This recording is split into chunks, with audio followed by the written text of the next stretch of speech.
Čau, mani sauc Askals Mērāns un es pārstāvu Rīgas kultūra vidusskolu. Kas šeit šodien notiek Vērmanas dārzā?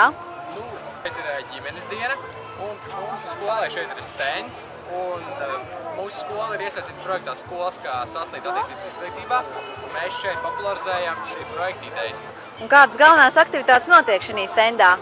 Šajā stendā var iemācīties ekoloģiski mazgāt rokas, kā tas ir, kad tev krāns tek visu laiku un tu mazgā rokas, vai arī kā tu viņu aiztaisi un attaisi un taupot ūdeni, vai arī izmērīt savu ekoloģisko pēdu un uzzināt, cik daudz zemes tu patērē.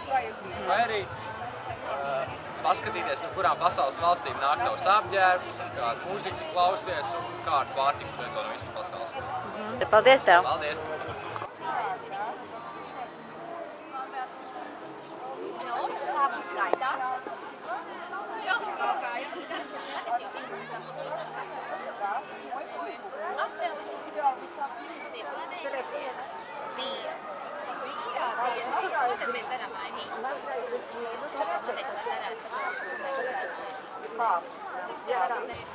Jā, meitenes, kā jūs sauc pirmkārt?